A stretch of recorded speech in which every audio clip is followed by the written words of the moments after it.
Lost on Lost Season 2, baby! Hell yeah! We've watched Seasons 1, 2, and 3 of Lost, and we've learned a lot. Did we? And we've learned to love Jack, Kate, Sawyer, Boone, and Claire. Did we? But now it's time for Seasons 4, 5, and 6. That's right, we're still going to talk about the mysteries and mythologies of the island. And obviously hot tropical hookups. But now we're going to talk about things like the freighter, The Others, Charles Widmore, The Lighthouse, time travel, 9/11, Ronald Reagan, the Catholic Church, Titus, Gold Chains, the military-industrial complex, the Prison Industrial Complex, the Void, the Orb, and so much more. So strap on and strap down, because if you thought last season was confusing, This is going to be so much worse. Or better if you like being lost on Lost. Strap on? you heard me. Welcome, everybody, to Lost on Lost. My name is Adam Busher, and I'm joined, as always, by my faithful co-host, who I just found out is a cop, J.P. Russell. I was going through an old pin collection and I found a junior deputy of Washington County Sheriff's Department novelty plastic badge. Yeah. And I think this qualifies as ACAB. Yeah. And I agree. along with that picture of Columbo that I have hanging on the wall behind me. Paw Patrol. Yeah, Power Rangers SPD. Yeah. But speaking of first responders that are not bastards. Yeah. Adam, we have a guest. Yeah. The baddest bitch in the game. Yeah. In the game of Lost Rewatch Podcasts. Welcome back to the show, Kim. Hi. I think I'm the only first responder in the Lost on Lost game, but that's all right. I have a question before we even get started. Your old pin collection implies a new pin collection. Mm-hmm. Yeah. I want to see that. I got a I Like Ike novel, the original campaign Eisenhower button. Yeah, all sorts of Original, shit. yeah, that looks definitely looks original. It's rusty and it did just stab me in the hand. Kim, what have you been watching? What have you been reading? What kind of media have you been up to recently? I was rewatching The New Girl because I get sad sometimes and it's easy to watch. But last night I started The Studio, Oh, okay. I heard that's fantastic. which is hilarious. I like it a lot. So far, anyway. I've watched one episode. I watched the same episode twice, actually, because I fell asleep last night. Not because the episode was boring. I was just real tired. Seth Rogen makes Martin Scorsese cry in the first episode, right? So funny. That's incredible. It's so funny. He was talking about how he wanted Scorsese and they got him. And he's like, oh shit, I have to now direct Martin Scorsese, one of the most revered living and directors of like all time. I have to direct him. Great. Right. Mr. Chucklefuck from, Yes. Oh gosh, I can't wait for you guys to watch it. It's pretty good. I'll watch it right after I finish Fallout. Nice. Oh, fair. I didn't been even a start year. Fallout. There's so much, and then I can't remember where the ones that I want to watch are, like what streaming service. And I'm like, you know what? It's fine. I'll just be over here rewatching the same shit I always watch. It's fine. I mean, New Girl's fantastic. Great. So. New Girl's wonderful. Yeah. 29. And then I just started reading. I'm reading like a gajillion books because it depends on my mood. I've got Babel, probably still since last time. And these are just the highlights. And I just started listening to Project Hail Mary. And I love it so much that I keep like looking at my phone screen for like what's happening. I'm like, It's not a there's show. nothing there. It's not a show. It's an audiobook. Yeah. There's no visual But it's component. so good. It's so good. I love it. All right. Cool. Yeah. Well, cool. You guys want to talk about Lost? Oh, God, so bad. Was that why we're here? Shit. Yeah. Let's do it then. Today we are talking about The Candidate. Oh, man. The Candidate is the 14th episode of Season 6 and the 117th episode of Lost overall. Our central characters are old Johnny Locke and Jackie Boy. It originally aired on May 4th, 2010. It was written by Elizabeth Sarnoff and Jim Glasso and was directed by Jack Bender. It takes place on the 11th and 12th days after the superb landing of Ajira 316 by Captain Franklin J. Lapidus, Esquire. Flawless. Adam, Uh-huh. do you have a recap? Uh-huh. Let's do it. Okay. Well, since The Candidate holds the record for the episode with the most main character deaths, I'd like to begin this recap with a moment of silence, followed by a collective screaming of expletives. Fuck! Ah! Fuck! Oh, man. Is that the recap? Because, yeah. I mean, that's enough. That checks the box, 100%. On the island, Charles Widmore and his team are doing some stuff at the Hydro, which everyone hates because that place smells like someone put a fork in the microwave mixed with bear shit and cage fuck.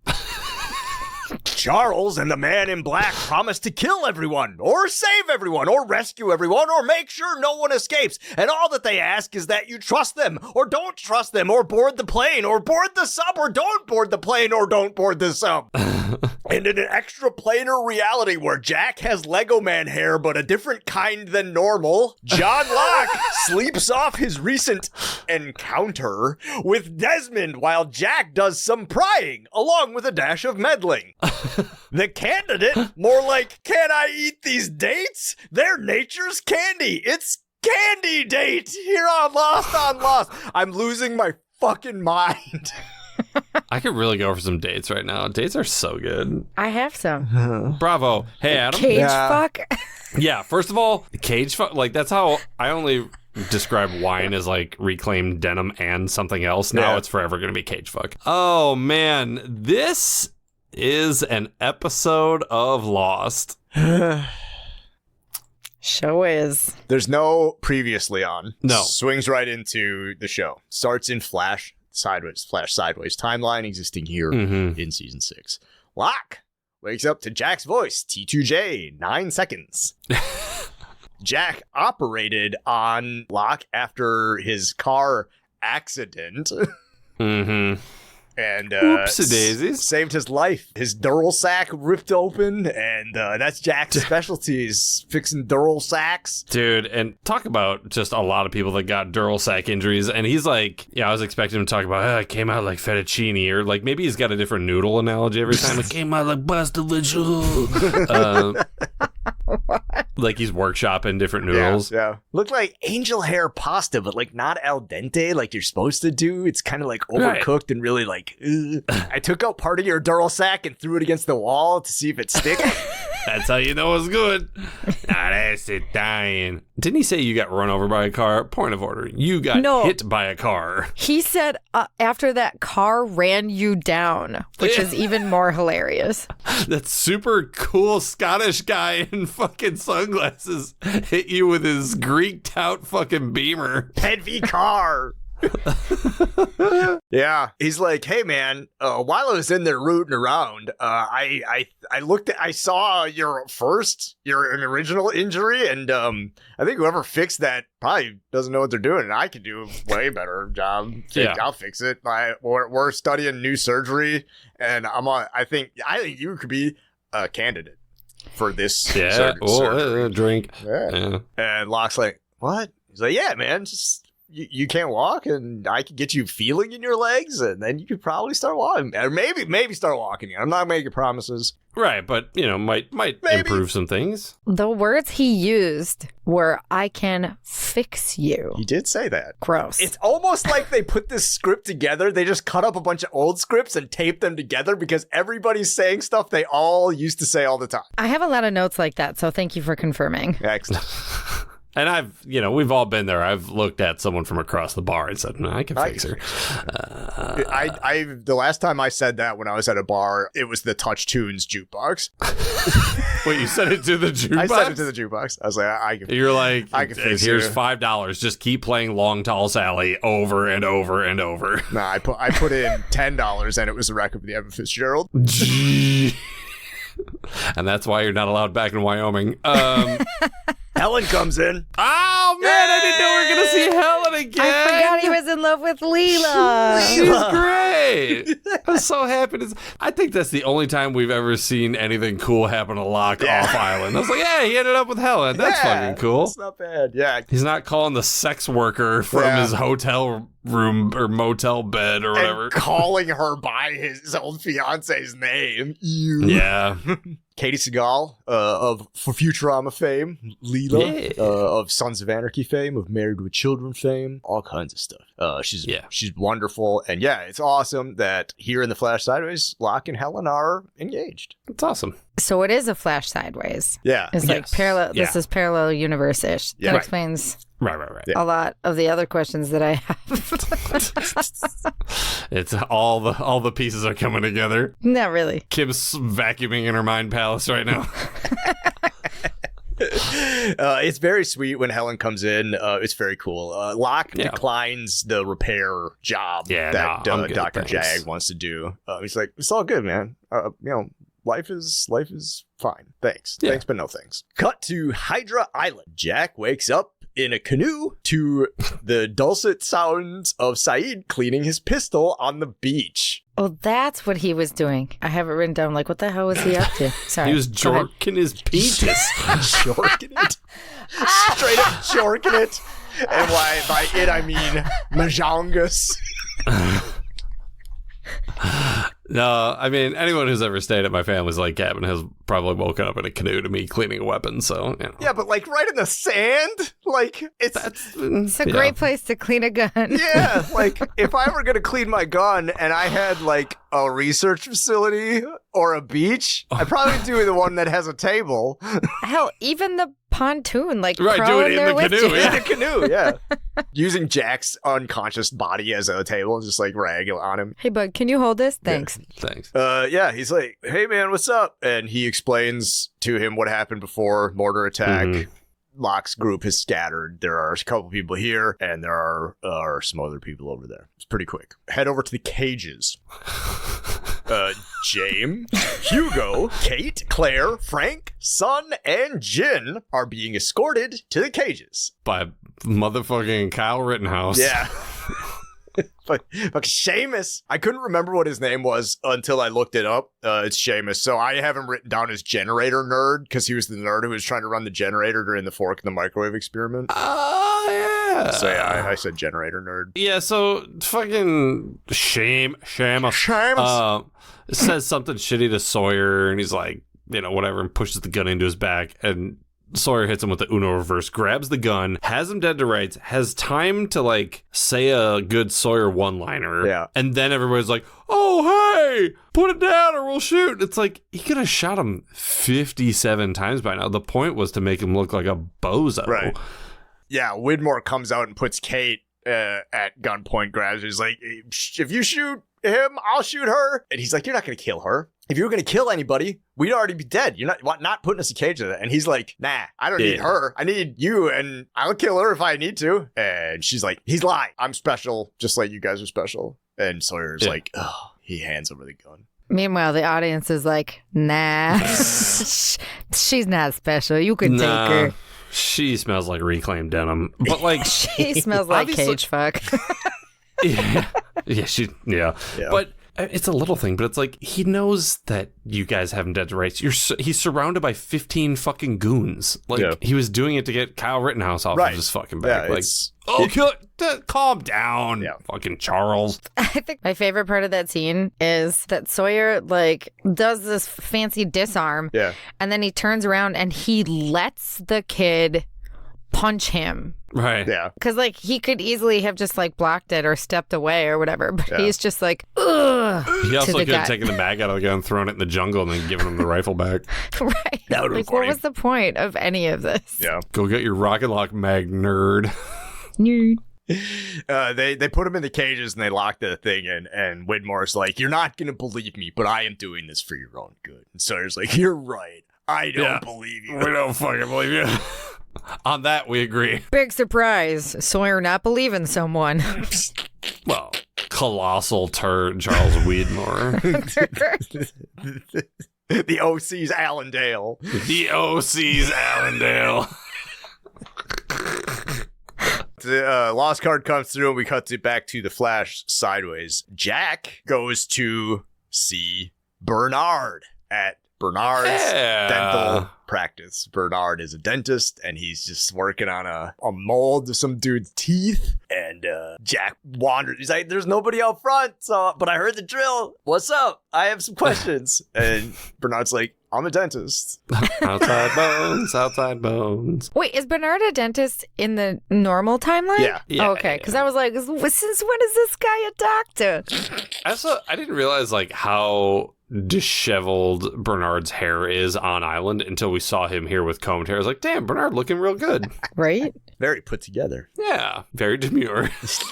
He's like, I have a question about a patient of yours. I was rifling through his medical history, and I saw that you did some emergency oral surgery on him after a accident that he was in 3 years ago, and I would love to have some information. Yeah. And Bernard's like, I cannot give you that. Hey. And what's more, you should know that. Yeah. He's like, HIPAA, my guy.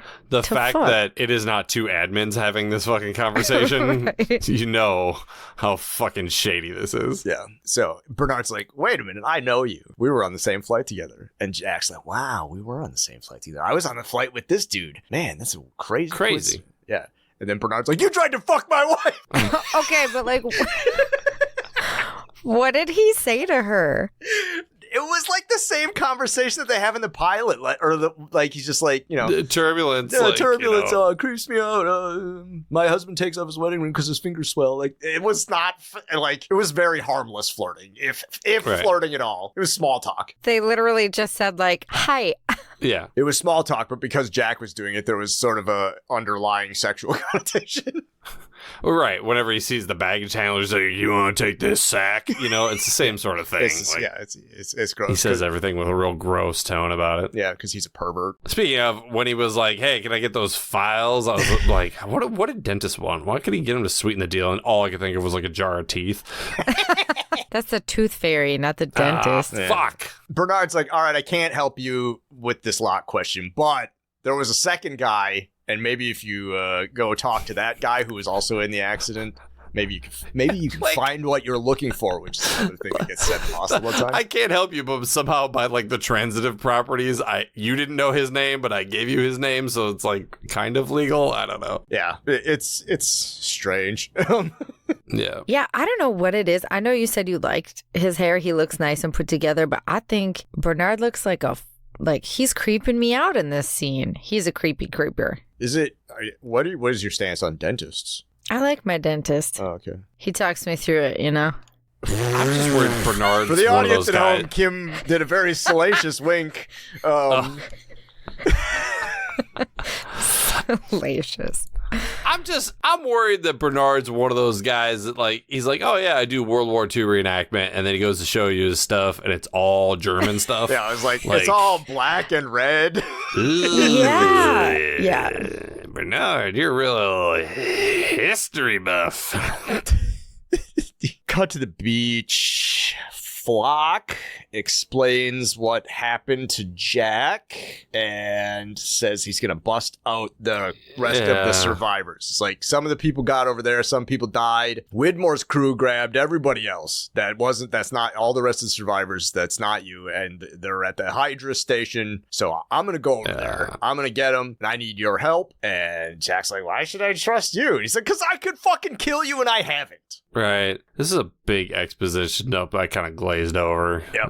And I was like, well, then you just go kill them or whatever. Like, Right. you already have help. Saeed's right there. Saeed's your help. And in any situation, Saeed is better help than Jack. And you're Always. the fucking smoke monster. What do you need help with? I mean, obviously, it's to get him in the same place as the other survivors, but like, have a better cover story. Like, Yeah, because like Jack doesn't know that, though. No.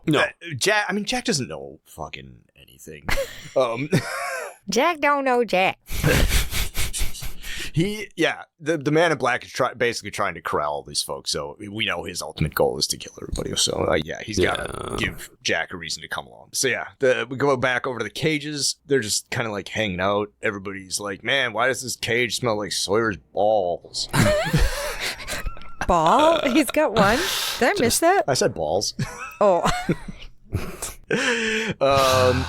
Kate's like, he wouldn't have hurt me. I'm special. I'm a candidate or whatever. And Sawyer's like, nah. We saw a list scratched into a cave wall. Everybody's name was on there. Yours was crossed out. So I think he would have killed you. I don't think he needs you. it was just the smash or pass list. Yeah. And it wasn't even that he was passing. He's like, no, already smashed. Yeah, exactly. Sawyer crossed it out. Yeah. Yeah. Den. She calls me James now. Yeah. Oh, baby. Oh, baby. Call me James. Come on, call me James. Call me LaFleur. Don't make me get loose. I'll make your panties hit LaFleur. Blammo. Sun and Jin talk about Jian. Yeah. Widmore found Sun's phone in the plane, and he showed Jin, and he was like, check it out. You have a baby. It looks like other babies. Isn't that sweet? And so Jin's like, hell yeah, that's great. I'm so glad the baby's all right. I'm so excited. And Sun's like, I have your wedding ring. And she gives it back to him, puts it on his finger. It's just so cute. Yeah. Suddenly the power goes out. Generator nerd was so pissed. I didn't even notice the power went out. Yeah. Yeah. The smoke noise approaches. Crank, crank, crank, crank. Rattle, rattle. Sorry, I was just thinking about how much more awesome my job would be if real smoke had a noise like that. I can hear it over there, you guys. We're coming. Widmore's people just fire at the smoke cloud indiscriminately. Not just shoot at it, they like charge it like they're in a frontal assault. They're like, we know this thing's unstoppable, but let's give it the old college try. Like, huh? Seamus is like, follow me, everybody. and then gets fucking smoked. Smoke Yikes. Picks him up and throws him into the cage, hopefully killing him. Yeah. Kate tries to reach for Seamus's keys. Dude, What? why is she so dumb? Yeah. What makes her dumb, Kim? Because she's reaching for the keys and his arm is practically in the fucking cage. Pull on his arm. Yeah. What is wrong with you? She's gonna So like dumb. move his arm out of the way to like. But while she's having problem with an aptitude test, Frank's like, fuck this. Yeah. I'm going to kick this door down. Yeah. Frank, if that worked, do you think that we'd still be in here? Well, before there were armed guards right outside. You know what I mean? I wish Kate would have been like, Frank, do you think if that worked, I would have let Sawyer fuck me? No, she was able to get out of that cage. And she had to go into his cage to fuck him. Oh, yeah, that's true. But yeah, Frank was like, yeah, I saw fucking Anthrax back in '83 and I was doing some mosh pit kicking. So he's just like, oh, yeah. It's just like opening the pit. Ah! Yeah, just kicks open a fucking metal door. And I was like, God damn, Frank, I love you. Yeah. Man of action. Despite the fact that the chances of success are pretty low, he's not gonna go out like no sucker. No, the epaulets give him extra strength, though. And then Jack shows up. Yeah, Jack snatches the keys off of Seamus's belt and unlocks the door, and he's like, come on, you guys. And they're like, fuck that. And he's like, no, I'm with the smoke monster. It's all okay. And honestly, I think the door was about to budge. I think Frank had it. I think Frank, give him a couple, 2-3 more. I think he would have had it. Yeah. If he had a fucking Kears light in his system. Oh. Yeah, there's a commercial here, and then for whatever reason, it's daylight. Yeah. Jack, it's everybody. They're all running. Pretty much everybody's armed. Jin has a shotgun. Fuck yes. Dude, 870? Hell yeah. Woo! Jack is like, I'm going to lead you guys to the plane, but I have to stay here. I realized that I wasn't meant to leave, so like I was there just to help you guys get out, and so let's do it. Frank's like, the plane's a half mile that way. And then there's this noise. And then they all point their guns at the noise, and then it's just Saeed. And it's like, it's okay. Saeed's with us. He's not a zombie anymore. He's mostly not a zombie anymore. He's sort of okay. And they're like, well, Flock's waiting, so let's go. Yeah, well, better go. Cut to the flash sideways. Jack goes to the place where Anthony Cooper is supposed to be. And Helen spots him in the thing. She's carrying a little flower thing, and she's like, hey, Dr. Shepard, I want to say thank you again for saving John's life. And he's like, that's awesome. I'm here to see Anthony Cooper. And she's like, what the fuck is your problem? Well, you can tell he took a second to be like, shit, I can't. Yeah. What do I say I'm here for? And he's got like the Peter Griffin thing where he sees an ant crawling across the floor, and then the Tonys are on. Yeah. And then a guy making a barrel. He's like, Anthony Cooper. It's amazing. It's like, I want to talk to him. She's like, fucking leave, dude. Like, this ain't for you. Saving his life was enough. And he says, no, it's not. Okay. For who? For you? Big man, baby? Well, it's Jack's whole not being able to let go, not being his savior complex. Savior complex. Like we all know how Kim feels about men with savior complexes. Oh, you don't like Jesus Christ, Kim? Listen. We're not gonna get into those details. It's sexy though, right? The savior complex thing, like it's hot. Oh yeah. Fucking moist. Clean up an aisle, Kim. Wait, that sounded so. Please don't put that in there. Gotta mop up LaFleur again. Thanks for saving that one, JP. High five. I gotta go lie down. Helen's like, all right, you big weirdo, come on back. I'll show you what if you wanted to know. Here's the fucking answer.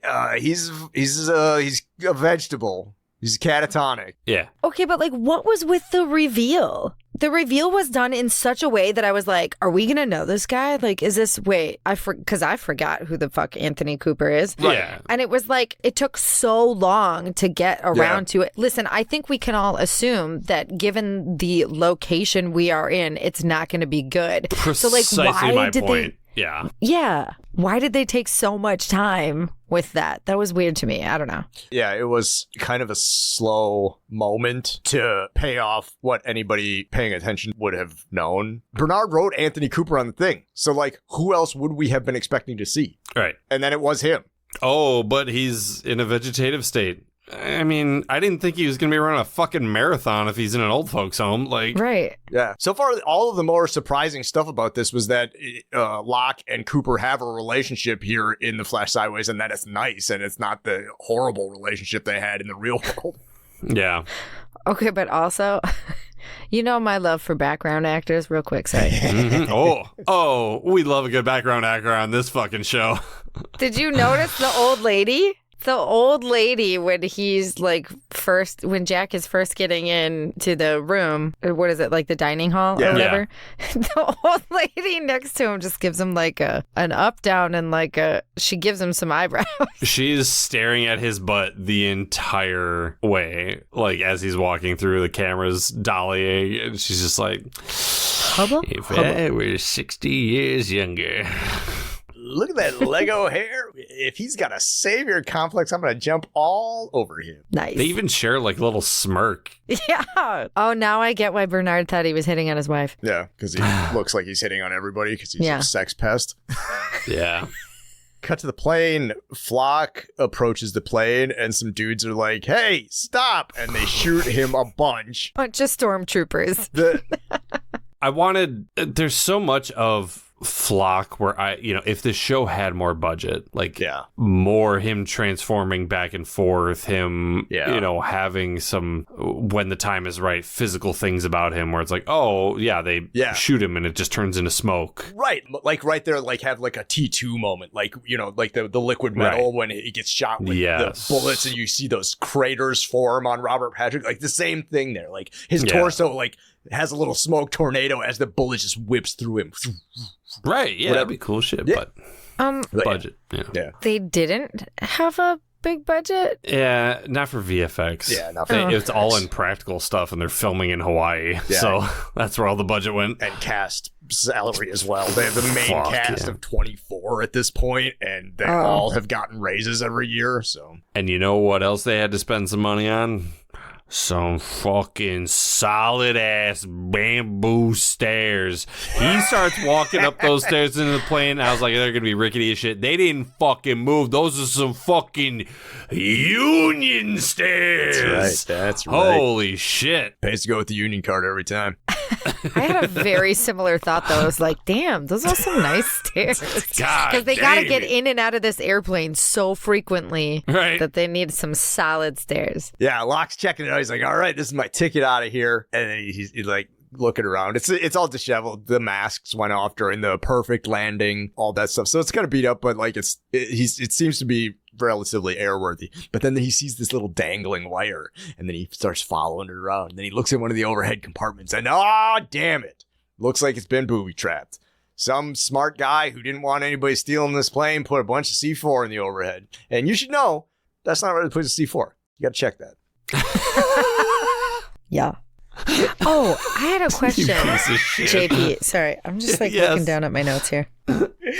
So before he goes into the plane, Flock shoots the guy with, what is that, a shotgun, a rifle? A rifle? An M1 carbine. A rifle from the hip. Yeah. Yeah. Almost one-handed. Yeah. Yeah. How accurate can you be doing that?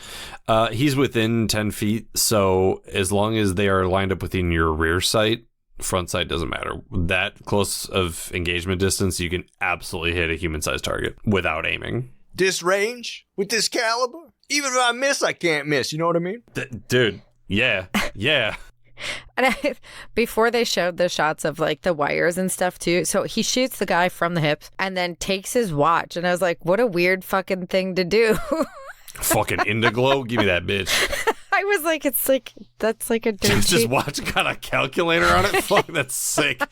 Oh, sorry. Okay, so takes the watch. We're looking at the wires. Yeah. Oh no, C4 shouldn't be stowed in the overhead. Yeah. Everybody else arrives and they're like, hey, fucking plane, hell yeah. Flock comes out and he's like, bad news, everybody. Plane's busted. Not like broken, busted, but like busted, like plan's busted. It's full C4. Widmore want to get all you guys in there and blow you up. That's his plan. He wants to kill it. He absolutely wants to kill everybody. And that's not what I want to do. I want to get everybody into a different place where you're all together and not blow you up. That's what I want to do. So why don't you all follow me to the subdoc? But what? Okay, there's a lot in this episode that I have problems with. One of the things being, oh, hey, who's gonna blow you guys up? I found the blow up components and I disarmed them. Why don't we just take the plane now? Well, so he says we don't know if there are more explosives hidden elsewhere that I couldn't find. Let's go look. Yeah, A, you didn't look that long. B, just look some more. C, don't bring any with you. If you're gonna go to the sub, leave all the bombs at the plane. Don't take one for, what, a fucking souvenir? Yeah. There's only one reason to bring a bomb anywhere, and it's to bomb something. It's Chekhov's bomb. Chekhov's C4. Mm-hmm. I mean, that's not fair. There's fucking guns and C4 all over this fucking island, so... But also at this point, when he's like, I'm going to come with you, I'm going to leave with you, isn't anyone like, dude, the dude is a fucking smoke monster. Why would he want to leave? Why is he trying to leave? Yeah. Why should we trust this guy? If I were a smoke monster, I don't think I'd want to leave. Well, they haven't seen Across the Sea yet, which is the next episode chronologically, so... That's fair. Frank's bummed because he was going to get to fly the plane, but now, like... rips his epaulets off. Son of a bitch! Why did I bother leaving the shirt on? So everybody knows I'm a pilot. I don't know how to fly a submarine. This is stupid. Might not shoot me. Actually, hey, maybe that's why he left the epaulets on. Yeah, maybe. People may be a little less likely to kill him. Yeah, maybe. Yeah. But yeah, there's a little bit here at the end where Sawyer's like, yeah, well, you saved our bacon enough times. I think I'm going to trust you. All right, let's all skedaddle on out of here. And then they start walking. And Sawyer's like, hey, Jack, I'm a con artist. I don't fucking trust this guy at all. As soon as you can, get him in the water. Yeah. Trust me. Yeah. Whatever the fuck that means. It makes sense to me. Sawyer is canonically the only smoker on the island, and if you drop your smokes in the water, don't work no more. Yeah. Okay. Let's extinguish him. What? Cut to the flash side. Dude, every ball bearing in my head just fucking rearranged itself. Sawyer's been in his head thinking like, the guy's basically just a cigarette. That's all it is. To Sawyer, that makes sense. Don't cut sideways yet, though. Jack says again, yeah, you guys can go, but like, I'm not going. I need to make it known. And I'm like, nobody cares anymore, Jack. We get it. You're not coming. Can we just... Get him in the water. I don't care. Fuck. Cut to flash sideways. Jack visits Locke. He's talking in his sleep. He's repeating stuff that he said on the island. I wish you would have believed me. Push the button. Push the button. It's a two-man job. Hey, Boone, dig faster. You're my sister. You're my sister. Hey, speaking of... Claire walks in. Claire! Yeah. Claire. You forget just how shitty she looks at the island. until you see her looking not like a crazy Barbie. No. For me, it's Crazy Island Claire is top. Yeah. Goth Daddy Issues Claire right below, and then normal Claire. She's bottom rung Claire. Oh, so like as far as level of attractiveness is concerned? Oh, yeah. Big time. I would see Claire in the jungle and think I could fix her. Yeah. Dirty Dread Claire. Yeah. Yeah. And then his second choice would be her as a teenager. That's Hey! No! When you Wasn't say she it like that. Wasn't she like 19 or something? What's the second half of that word, JP? still gross. But there's a big difference in the eye of the law. Ager? God. Yeah, Claire's like, hey, the lawyer said you'd be here. I have some questions about this present that I got from our dad. And he's like, I'm sorry I had to leave the will reading. It wasn't a joke. I really had an emergency. That dude right there, that was him. He was my emergency and I fixed him. But I didn't fix him all the way. So I'm broken inside. What do you got? And she's like, I don't know. He left me this thing. I never really knew him. And she opens it and he's like, look at this fancy box. And I was like, ooh, a puzzle box. This is like a fun game that they're going to solve together or something. Fucking nothing in it. This box better be worth $100,000 on Antiques Roadshow. I'm so pissed.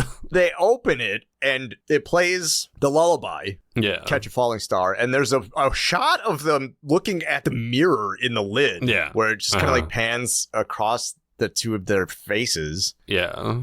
Jack Bender was like, I don't fucking know.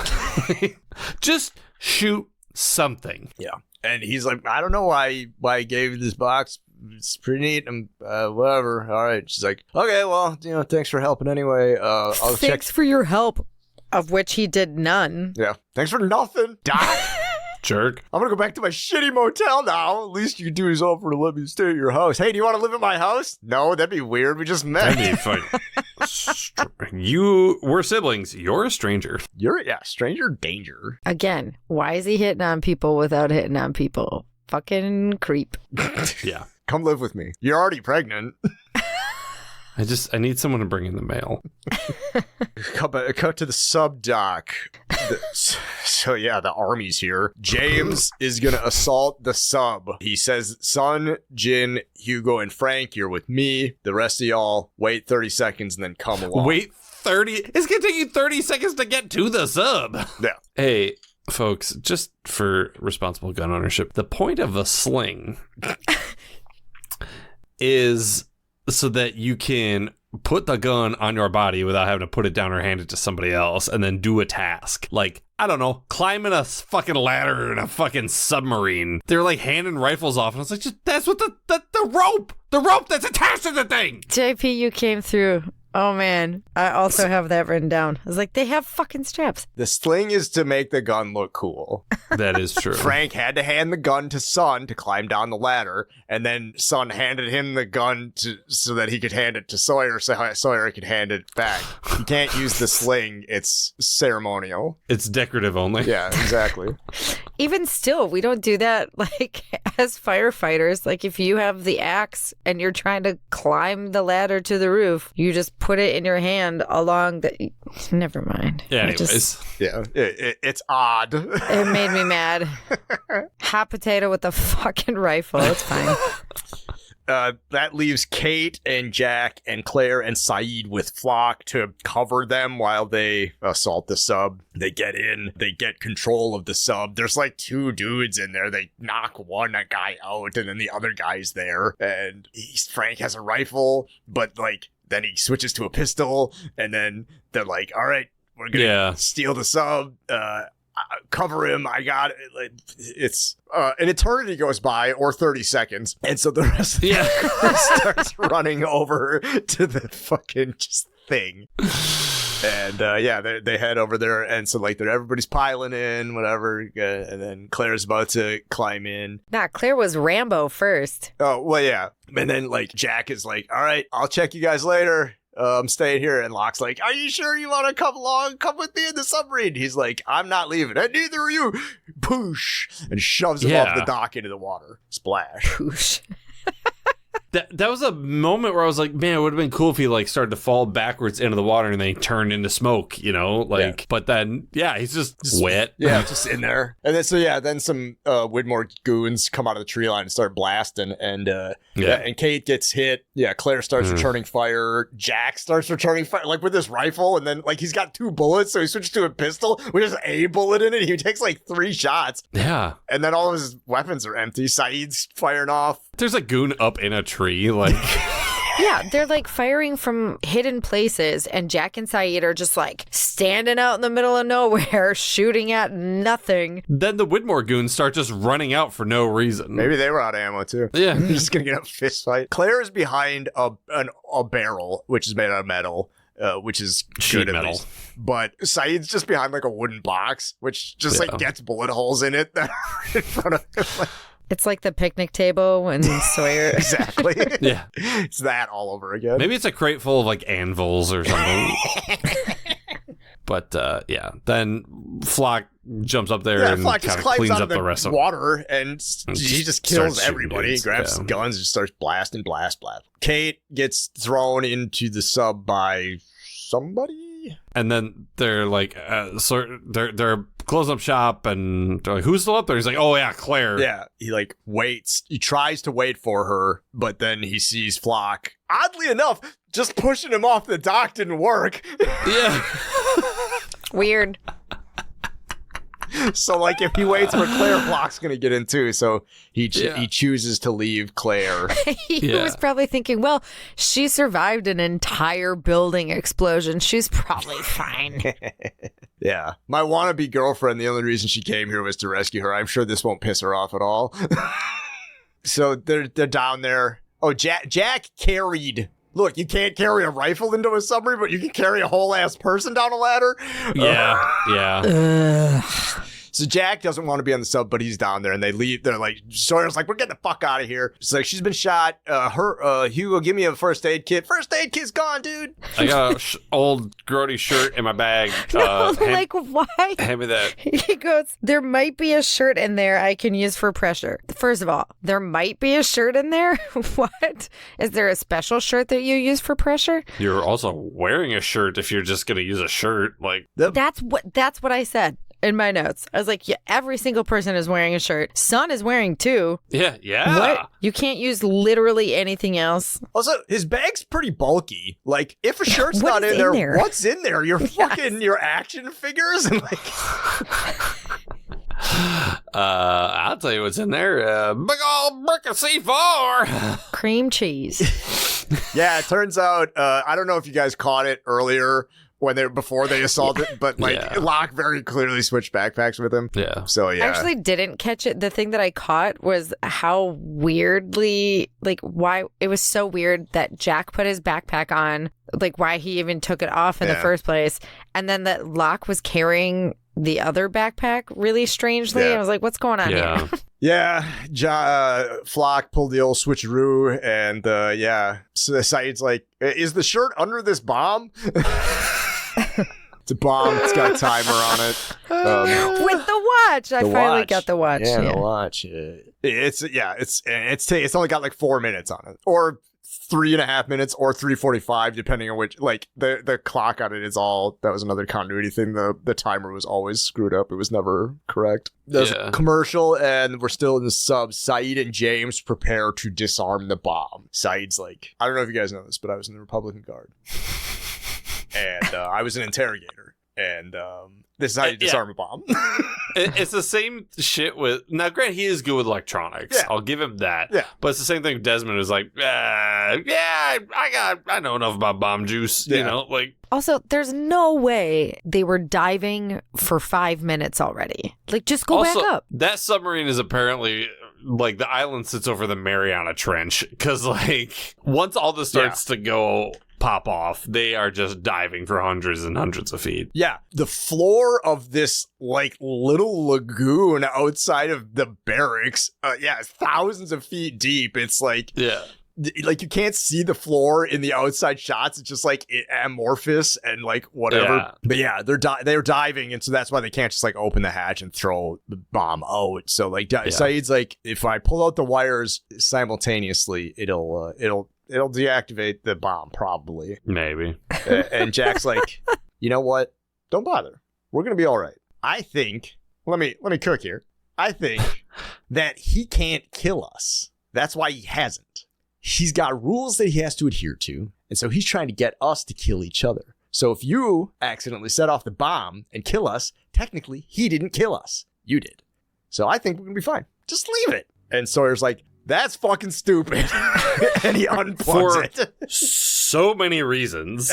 Like that requires Kate to have gotten injured and Jack to find the bomb. Yeah. Because if he would have just gotten in the sub and put his bag down, he wouldn't have found it, and it wouldn't have gone off then by that logic. Yeah. And then like halfway to fucking Bali or whatever, Jack would have went like, man, I really want to change my shirt. He opens it and he finds this C4 and the watch is just off because the battery died because it didn't ever go off. He's like, oh shit. That's weird.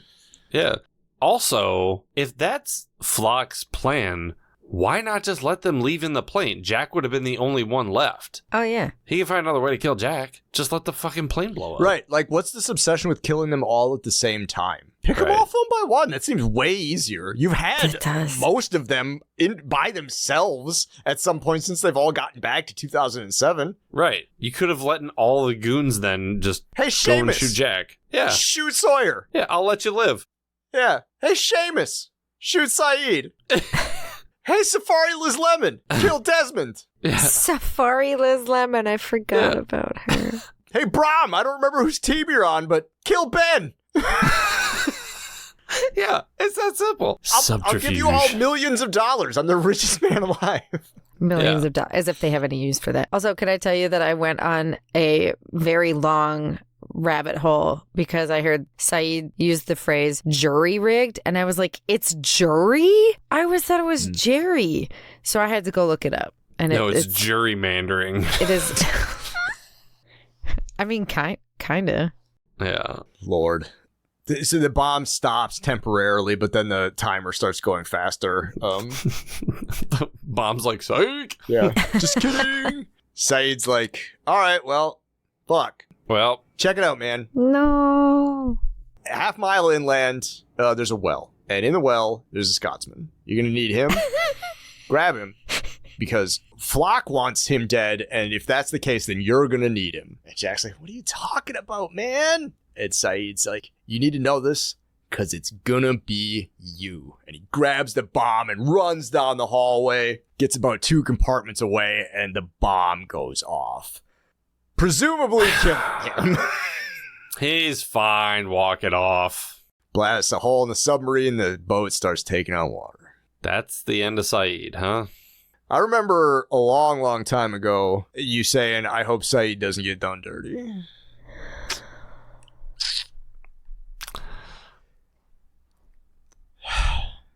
Got done pretty fucking dirty.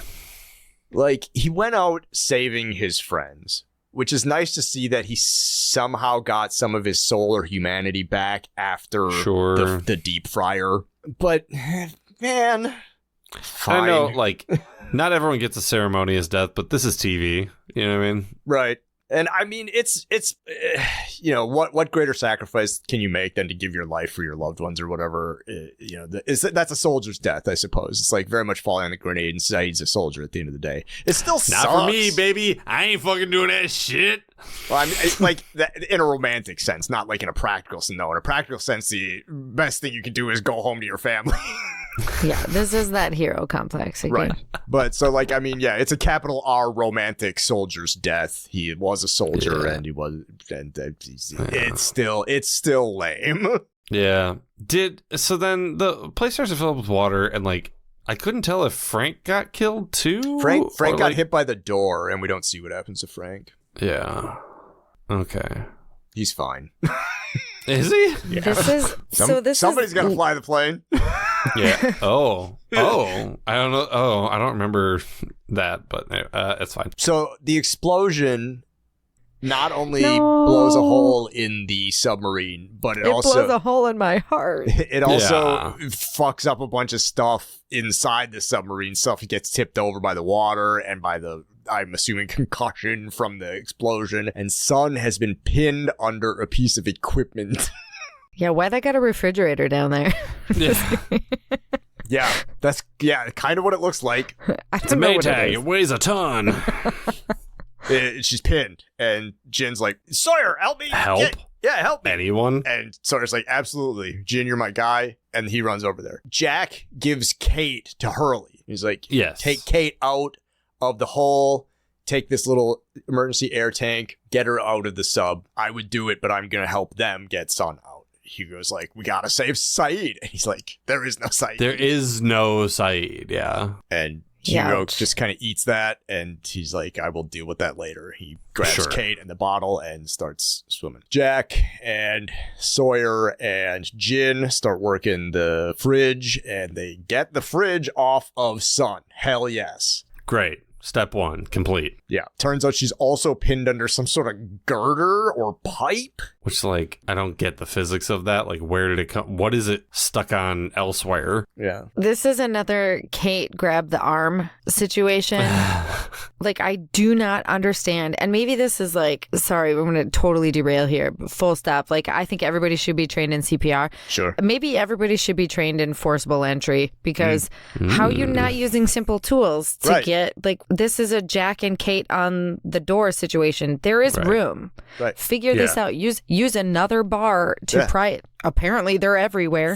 Find some sort of lever. Give yourself some fucking oomph. Yeah. Between the three of you can't move that thing 2 inches and give her enough space to wiggle out. Just to be able to slip her hip out. Right. She's not that stuck. Yeah. Right. But yeah, she's jammed in there. Sawyer gets wanged on the head with another piece of fucking construction equipment that's inside this submarine.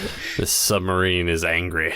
He's concussed, knocked out cold, whatever. Jack's like, well, shit. Jin is like, get him out of here. I got this. And Jack's like, take this bottle. I can get Sawyer out of here without it, and you're going to need it. And Jin says, you can't get Sawyer out of here without this. So you take it. You take it. Shove it in his maw. He's like, no, I can't. I'll just wrap this bag around his head and it'll be fine. I'll wrap a shirt around his head. It's like Fry getting off of the ship. Oh, I forgot oxygen. Just like waves his arms into a suitcase. But then, Sun's like, nah, get out of here. And Jin's like, no, I'm not leaving without you. Couldn't do it with 3 people. Certainly not going to do it with 1. And she's like, just go. Just get out of here. Yeah.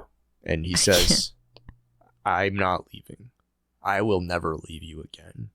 Yeah. He says in Korean, I love you, son. And she says, I love you, Jin. And then they make out until the water rises above their heads and they drown in each other's arms. And at this point, I'm sobbing uncontrollably for multiple reasons. Yeah. They're my favorite. I could have saved them. Like, just take Kate. She already got shot. We don't care. We'll get into it at the end of the episode. It's incredibly touching. It's very touching. It's super sad. Seems wildly unnecessary. Wildly unnecessary, and like both their death and Saeed's death, it's just very like it served no purpose. No. Right. You know what I mean? Just casualties in a war between the Man in Black and Charles Widmore or something. But like Charlie 3 seasons ago drowned, but he did it in the service of saving everybody. Like Saeed evaporated in a similar sense, but like it's we'll get into it at the end of the episode. The rest of it was just like poor planning. Yeah. Can I be really insensitive? Sure. Please. The one like silver lining of all of this is like they put Jin in a white shirt and then got him really wet. So, you know. I'm gonna come. There it is. Beyond all of this, I was on the edge of having a panic attack this entire thing. Dude, rooms filling up with water. I hate the ocean. I hate the ocean. I can't. Drowning is like one of the things I'm most afraid of in my entire life. That and suffocating. And I'm sitting there and I was like, one side of my brain is weeping because of the loss of these two. The other half of my brain is like, drowning's the worst way to die. I'd rather have been blown up. Yeah. Kind of. Yeah. I literally, last night, I woke up at like 3:30 because I was having a nightmare about a very, like, not a similar situation, but a similar end of life situation, I guess. Sure. Where like everybody was training in their fire gear. There's this thing that apparently California firefighters do where they train how to get out of a pool that they've fallen into with their full gear on. Mm-hmm. We don't really have that issue here. It's not like a common thing to fall into an underground pool. I don't know. And so in my dream, they were like training in their full gear in like a, I don't know, like a closed with something with the lid on it. And I was like watching them knowing that I have to go next. And I'm like trying to hold my breath. And I'm like, I can't even hold it that long. I'm not going to be able to do this. And I'm like freaking out. And I wake up like gasping for, I want to throw up. I can't. No, I hate that. It was horrible. Count me out. I quit. Just having a rough go of it. Chief Sunday held his breath for like 5 minutes in Men of Honor. But you know, in like your dream when you try. Sorry. You fucking love that movie. Square that ring and approach the rail. I want my 12 cookie. You know, in your dreams though, when you're like running away from the bad guy and suddenly everything is in slow motion. Yeah. It was like that, but for holding my breath, where I was like, I know real life Kim can hold her breath, but like in my dream, I could hold my breath for like 5 seconds and was like, but no. If you're holding your breath in slow motion, you can hold it for longer, right? You would think. Let's all hold our breath right now and see how long we can do it. 500 cigarettes. That's why I can't hold my breath that long anymore. Right, exactly. 3 hours later. And one would think that such an emotional hit would be the end of the episode. Dude. Right? Then we gotta keep watching more? I was like, you're gonna keep making me watch Lost after that, you fucking assholes? Dude. So rough. Yeah. Cut to the flash sideways. Locke is leaving the hospital. He passes by Jin, who is there to visit his lovely wife, who has recently been shot. But Jin's no longer wearing a white shirt and he's not wet, so like... And he doesn't speak English anymore either. Oh, yeah. Wait, she's been shot? When did she get shot? The same day that Johnny Locke got run over by Desmond. They got wheeled into the hospital together, and they were holding hands, and they had a gurney race. Yeah. But also, again... We talked about this in the episode where Sun and Jin were reunited. It's like we saw them get reunited right after we had seen them together in like a flash sideways scene. It's like we just saw Jin die and now we just saw him again. And I was like, that's really kicking the emotional like work that you did under the fucking rug. And I gotta imagine the audience too is at this point, like, this is episode 14 of season 6, but at this point, like, the flash sideways is still I gotta imagine mostly a total mystery. And so they're like, what the fuck is going on? Jin and Sun are dead and now he's just alive? Like, what the fuck? Locke says thanks to the orderly, but he's got it from here, and he's wheeling his way out. Then Shepard walks up and he's like, hey man, wanted a chance to say goodbye. And Locke's like, bye. Bye. Later. He's like, deuces. Let me help you. I can do it. I know why you're doing it. I met your father, Anthony Cooper. Ew. Real Jello enthusiast. And too much. Sorry. No, you know what's too much is Locke opens like a fucking floodgate right here. Jack just says, I saw your dad, and he's like, I almost killed my dad in a plane crash. I had my pilot's license for like a week. I was so proud of myself. And he just dumps his purse out in the fucking hallway at this hospital here. And Jack's like, yeah, no, I get it. You're punishing yourself because you hurt your father. You feel like you deserve to be in a wheelchair because your father will never walk or talk again. You told me at the airport that my dad is gone because he's dead. Your dad's gone too, man. Like... My flight instructor, Franklin J. Lapidus, was been so disappointed. I'm like, he's not. I mean, like, I understand what you're saying, Jack, but like, Anthony Cooper's not brain dead, or maybe maybe he is. I don't know. Like, maybe he is, but it's you gotta stop beating yourself up. Yeah. And he's like, you know what? Thanks, but no thanks, man. Yeah. I'll see you My later. man. He starts wheeling his way down. And as he's wheeling away, Jack says, I can help you, John. I wish you believed me. Yeah. And that gives Locke just a moment of pause, and then he continues to leave. Okay, can y'all explain that to me? I wish you had believed me was Locke's suicide note to Yeah, Jack. that's what it was. Yeah. That was all he wrote. Cut to the beach. It's night again. The whole submarine thing took fucking all day. Right. Yeah. Those 5 minutes were a really long 5 minutes. Yeah. Jack drags Sawyer out of the surf. He's alive. Yeah, Kate and Hugo come over from where they were at. Everybody has a good cry. Yeah, is he okay? He got hit in the head pretty bad, but he's breathing. Son and Jin. No. Yeah. And Hugo cries, and when Hugo cries, I cry. That hit me hard. Like every time I see Hugo lose it like that, Yeah. that hit almost harder than them actually dying. Yeah. Also, Kate's just kind of fine now. Okay, that's what I have. Okay, so these are the questions that I have on the beach. 1, why isn't Kate still dying? 2, I feel like I should know the answer to this, but if an unconscious person is underwater, would they not still be taking breaths and like drowning? Jack put the oxygen bottle on Sawyer's mouth. But water would still go in his nose. I don't Like he would still be trying to inhale and would be drowning. Yeah. Maybe Jack held his nose and the bottle. Jack just made out with him on the way up. Oh, he did. I got your nose. Yeah. Yeah. And then no water go in the Yeah. nose. And Jack Yeah. can breathe underwater because he can do anything. So Yeah. Right, I forget. He folded a scuba suit out of origami or some shit. He used a shirt. I forget he used a shirt. Yeah. shirts are good for a lot. Stop Yeah. bullet holes. You can breathe through them. Maybe he's wearing Air Jordans. No, he's Cut that. he's clearly wearing super heavy leather boots, which he never takes off when he's in the water because they help Yeah. him swim better. Yeah. Cut to Flock and Clay on the pier. He can feel that they aren't all dead. He's like, it sank. And Claire's like, are they all dead? And he's like, no, some of them are still alive. So then he grabs his shit. He starts walking away. And she's like, where are you going? And he says, I'm going to finish what I started. Lost.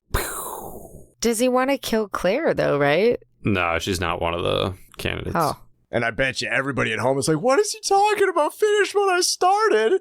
It'd be awesome if the next episode was all about what he started. And it turns out it was. Oh, look at that. Hey, look at that. That's the candidate. Yep. Wow. Like I said at the top, holds the records for most main character deaths in a single episode of Lost with 3. Saeed, Sun, and Jin are no more. At this point now, there are more dead survivors than there are living survivors. Main cast survivors. Yeah, main cast. Yeah. Right. There you go.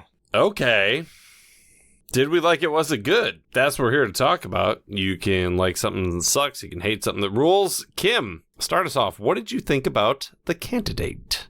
I didn't like it. Wasn't good. It had its moments, but there were a lot of, I don't want to call them plot holes, but there were a lot of errors that I wasn't a fan of. Inconsistencies? Yeah. Yeah, incongruencies. I don't fucking know. Yeah, there were problems with not only it's all the plot. Sure. Fair enough. JP, what do you think? Did not like it. Was not good.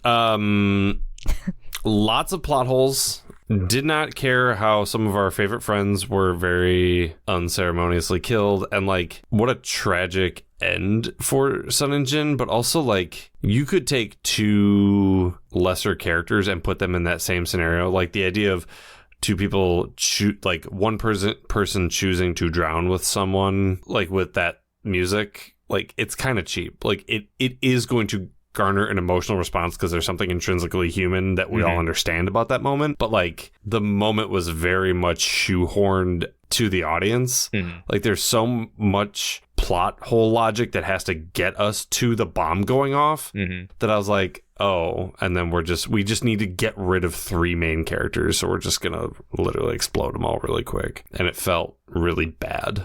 I did not like it. So Adam. I don't think it was good. And yeah, I can't really say that I enjoyed too much of it. There were bits that I liked a little bit, but generally no. Too many plot holes, too many inconsistencies, too much nonsense. I mean, they couldn't even get the time of day right.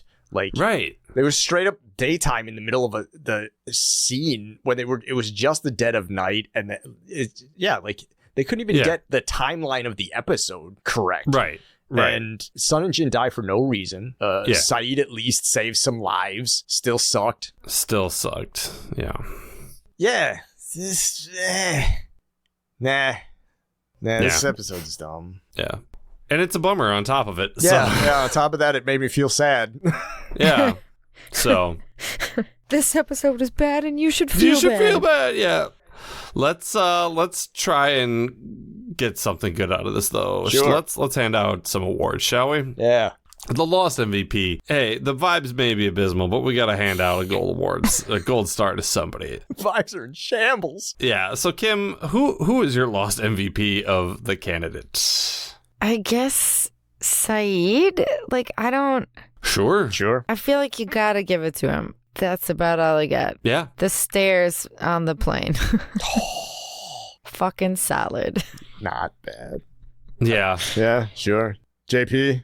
Legit, I was also going to give it to Saeed. I'm like, pretty much everyone else besides Frank either did or said something that kind of pissed me off. Should I give it to Jin for standing by his lady? Now, I'm sticking by my guns. I'm going to give it to Saeed. Sure. You know, it was an unceremonious death, but he still did it to save his good old buds, even though a bunch of them were probably racist.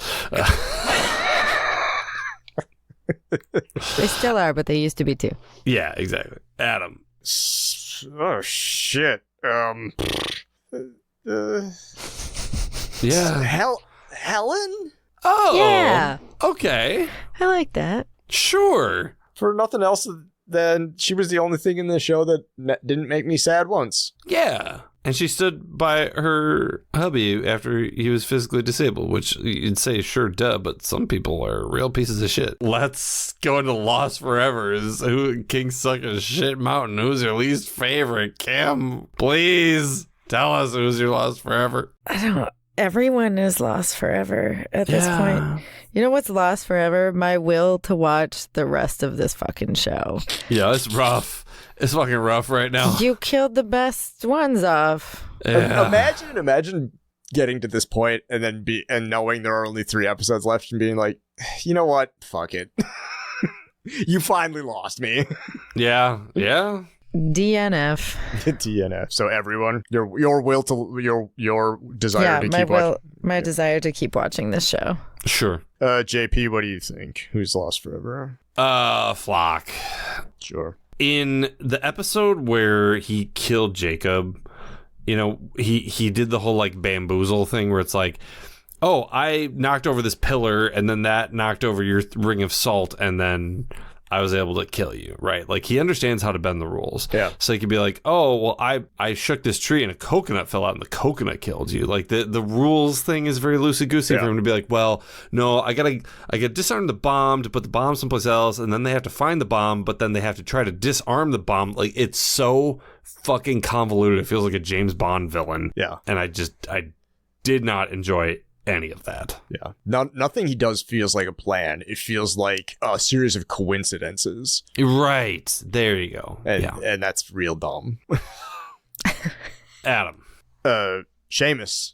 I hate that dude, and I hope that this lock throwing him into the cage killed him. Fucking Kyle Rittenhouse looking ass. Fucking generator nerd. Fucking weird guy. Yeah. Yeah, he sucks. Weird guy. You fucking suck, Seamus. Man, all right. Well, that is a fucking list right there. Yeah. Holy smokes. Yeah, you guys want to call it a day? I think I already did. No, I was kind we of checked can't. out this whole time. Why can't we call it a day? Because everybody's favorite part of Lost Pieces. Not Lost. We're going to do the Lost Missing Pieces. Here it is. We finally arrived at the end. Number 13 in your program. Number 1 in your hearts. So it begins. The final chronological Lost Missing Pieces. Originally aired on January 28th, 2008 on phones. And the Mobe. Also, ABC.com. Was there a question mark at the end of phones? Not everybody's phone, just if you had a Verizon phone. Verizon, Wowzer. look to the horizon for the future of telecommunications, cellular voice chatting, and unlimited texting. and phones.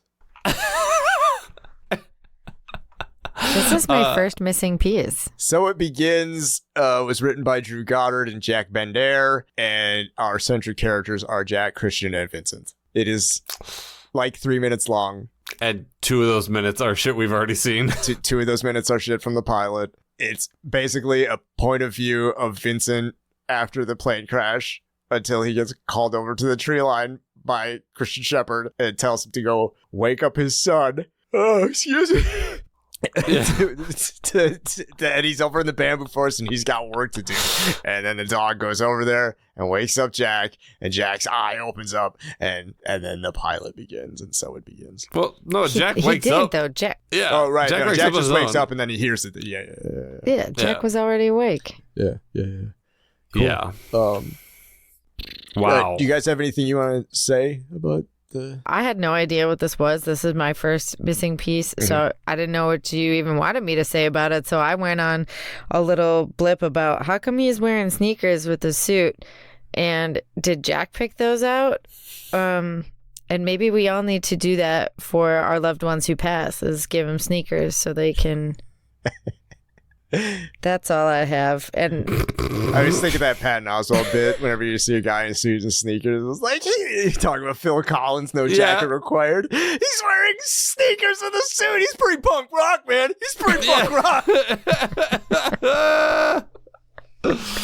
Yeah, no, it's wild that anyone even filmed this or felt like this would be content and people would like, oh, this really fucking scratched their brains. Like, okay, this looks like it was filmed on a Verizon cell phone in 2007.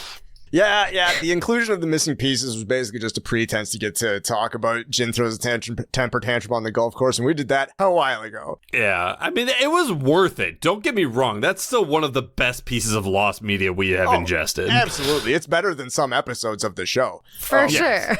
Yeah. Including this one. Including the candidate. But yeah, my interest in having anything more to do with them, once we talked about Jin has a temper tantrum on the golf course, has waned considerably. Yes. And I'm glad we're done with it. Sort of. When we watch the finale of the show, we will be watching the epilogue, which was not a mobisode. It was, I think, a bonus content on the home release. Oh, okay. So got it. All right, cool. So there you go. So yeah. So exciting. The candidate, So It Begins. Kim, thanks for taking the time. Holy shit. Thanks for taking me on another wild ride. And sorry I was so dull as a guest because I had been crying all day. Yeah, dude, Kim's had some rough ones.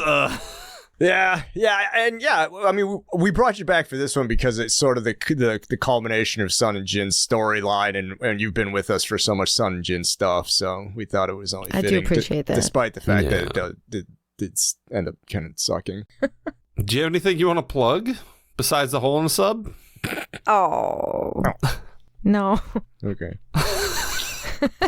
Hey, everybody just hug a loved one. Hug somebody that means something to you. Tell them that you love them today. Just go out and do that. And if anybody in your family, your loved ones, your inner circle is talking about maybe watching The Candidate, maybe take them out for a drink instead. Yeah.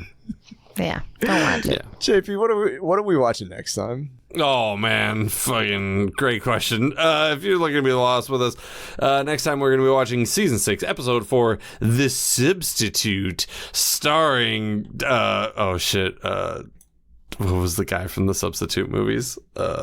Tom Berenger. Starring Johnny Lack. Yeah. Sam Mark is going to be joining us. This late into the game, we still got 3 new guests we're bringing on before the end of this fucking thing. Sam Mark is a goddamn hoot. So actually really looking forward to that. So please tune in 2 weeks because that's going to be fucking wild.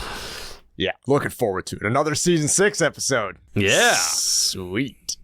There we go. Cool. All right. Well, thank you everybody so much for putting up with us over these past several years. We're right at the cusp, and I know that you guys are just champing at the bit to hear what else we got to say. So we're gonna keep it coming to you as long as you keep listening, and maybe even after. Yeah. Doors are locked from the outside. Kim, thank you so much again for taking the time. We've loved having you, and you'll probably be back. Yeah.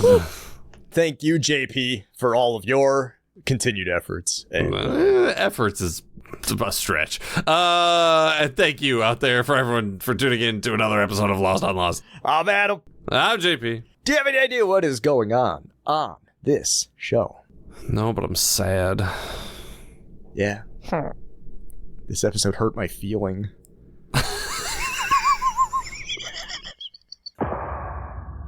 Lost on Lost is produced and edited by me and JP. We wish to acknowledge that we live, work, and produce our show on occupied land. Burbank, California is located on the traditional tribal lands of the Tongva, Chumash, Kizh, and Fernandino Tataviam peoples. Milwaukee, Wisconsin is located on the traditional tribal lands of the Peoria, Potawatomi, Miama, and Ho-Chunk peoples. And Lost was produced in Hawaii on the lands of the Kanaka Maoli. Visit native-land.ca to learn more about the land you live and work on. You can engage with us on IG, Facebook, and Twitter at Lost on Lost 1. You can also email us at wearelostonlost@gmail.com or support us with dollar monies at coffee.com/wearelostonlost. Thanks to Lostpedia and its community of contributors, Danny Schmitz, random.org, and as always, you the listeners for tuning in. We're hosted at Podbean. You can hear us there or wherever you get your podcasts, except MySpace. We're not on MySpace.